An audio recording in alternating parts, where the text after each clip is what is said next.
In this issue of The Innovation, we have 20 new exciting papers.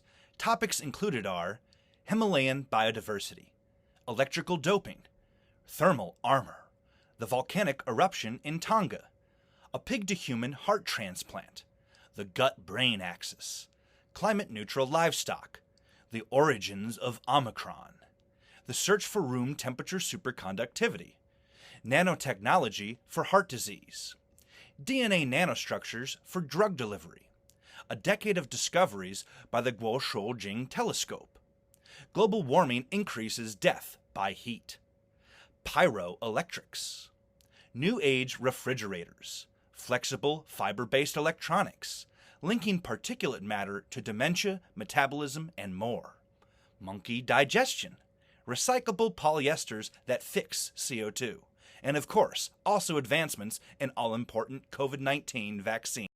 When you think of carbon emissions contributing to global warming, you typically think of burning fossil fuels. Fossil fuels are certainly a large slice of the pie, and transitioning to renewable sources of energy is certainly important for addressing global warming. But it's certainly not the only thing we can be doing. An often overlooked large contributor to carbon emissions is animal agriculture. In fact, animal agriculture accounts for nearly 20% of global human greenhouse gas emissions. Among the many ways that raising livestock contributes to global warming is the methane that comes from animals directly, where methane is unfortunately an even more effective greenhouse gas than CO2. Raising livestock is therefore at odds with China's pledge of carbon neutrality. In this issue of The Innovation, we have an informative perspectives piece on low-emission pathways towards climate-neutral livestock production. The animal-derived foods consumed by 168 countries, including China, were classified on a per capita basis. Projections into the future, where China looks to be carbon neutral by as early as 2050, appear to be achievable if certain mitigation measures are taken. Balanced diets, including animal-based foods like poultry and eggs that are more carbon-friendly, will play an even more critical role in the future. Not all animals and their byproducts are created equal. The results of the study are bad news for those of us who love our cow and goat meat, which are not so carbon-friendly. It's the harsh reality we must face. Why care about the quality of our air? There are fine particles in the air so small they can only be seen under a microscope. And more, scientists are realizing that these seemingly invisible particles are to blame for many health problems, and not only respiratory problems. In this issue of The Innovation, there are two important reports on the effects of exposure to PM 2.5. PM 2.5 refers to atmospheric particulate matter, PM, that have a diameter of less than 2.5 micrometers, which is only 3% as thick as a human hair. These fine particles have various sources, including natural ones like volcanic eruptions and dust storms, but they are mostly concentrated in cities due to vehicles, power plants, wood and agricultural burning, and other human sources.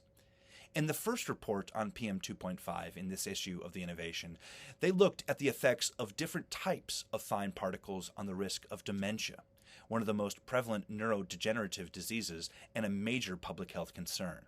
They found that two types of fine particles, black carbon and sulfate in particular, present the largest hazards for dementia. In the second report on PM 2.5 in this issue of The Innovation, the authors develop a new hypothesis by which long-term exposure to PM 2.5 can alter our gut microbiota, and this mechanism may help explain how exposure to PM 2.5 actually leads to neurological and cardiovascular diseases. Does your refrigerator keeping things cool actually make the world get warmer? It turns out that refrigerators and air conditioners contribute to 8% of global human greenhouse gas emissions.